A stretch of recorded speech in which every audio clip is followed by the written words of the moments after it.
In this tutorial, I'm going to show you guys the basics of the Addi Egg knitting machine. This machine knits up iCord super quick. I will say that this machine has pretty terrible reviews on Amazon, and I'm not going to lie, when I first got it, I was very frustrated.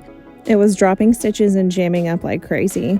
I was going to send it back, but I thought, I'm just going to put it up for a couple months and try again later. And I'm so glad that I did because I finally figured it out.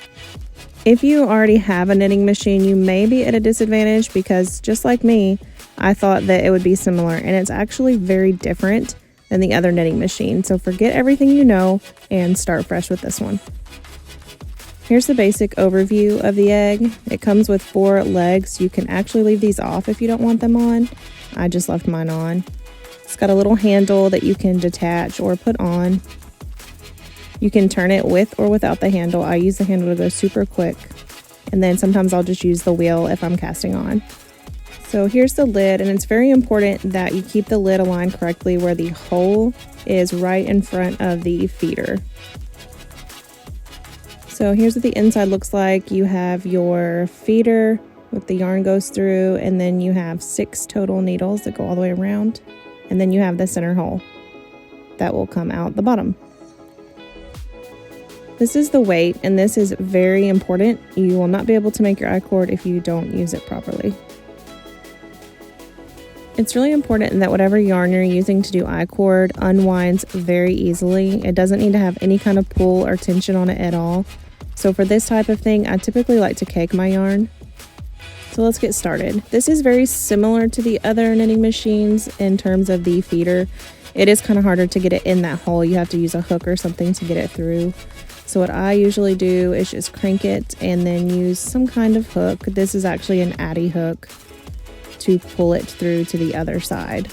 And it doesn't matter where the needles are. There's no beginning or end hook like in the other machines. Go ahead and pull that through, and you're going to place that yarn down the center hole and pull it out the bottom.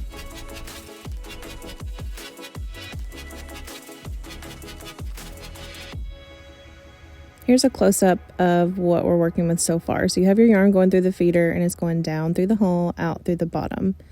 Once you have your bottom yarn hanging out in your tail, go ahead and make a slip knot.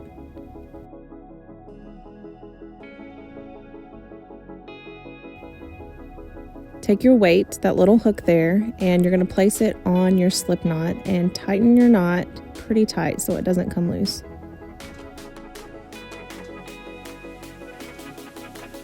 The next few steps are very important. This is where I was messing up almost every single time, and I was constantly getting my yarn jammed, and I just basically gave up. The most important thing to remember when you're using this machine, even when you're casting on, is to never let the little ball there touch your surface. It has to be hanging.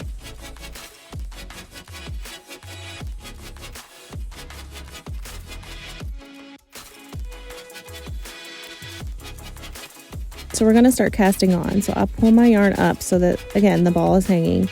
And I'm just going to slightly turn. You're going to make sure that the yarn is going underneath the first needle.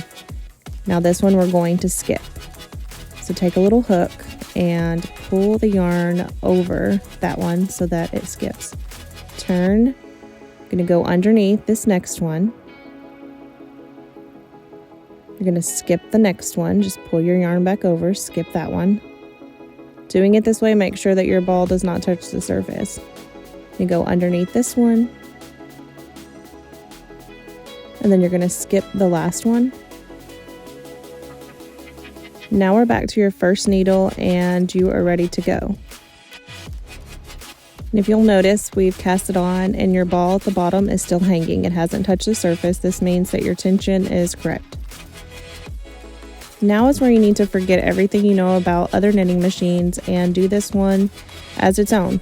So you have your lid here and you have the little hole. Make sure that the yarn is going through that hole.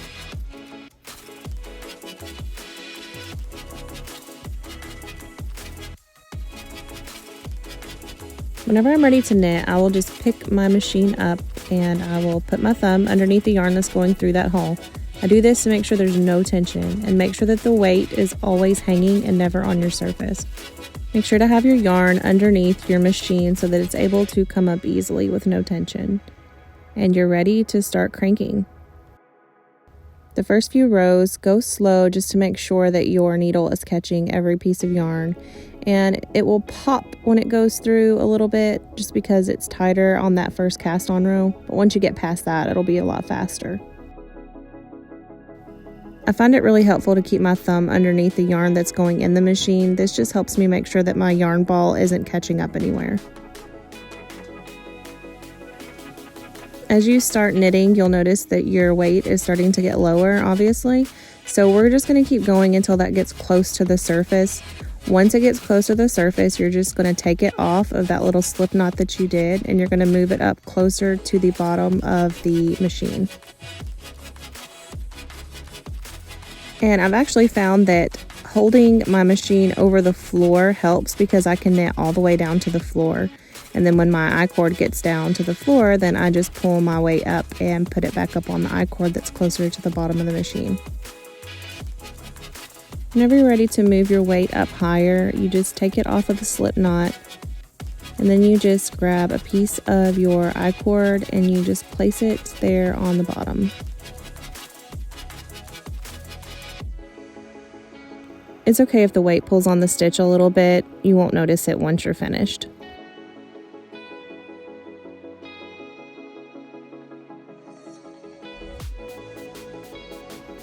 Once you've moved your weight up higher, you can continue knitting, and then again, whenever your weight gets closer to your surface, wherever that surface is, just move it back up and continue knitting.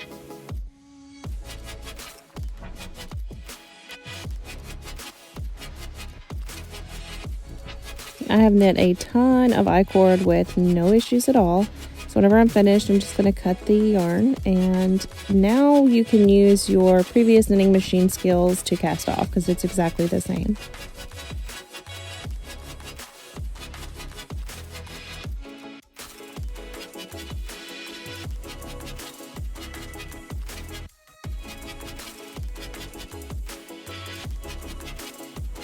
Once you've cast off your final stitch, you can just take your needle and your cord and push it down through that center hole. And that's it. And as you can see, this is perfect iCord, and I did this entire piece in probably 10 to 12 minutes. There was zero issues. There's no unevenness in the stitches. There's no drop stitches, no jamming. This machine can be frustrating at first, but I'm telling you, once you figure it out and once you follow these steps, it'll be perfect every time. You can purchase the Addi Egg knitting machine on our website, angieandbritt.com.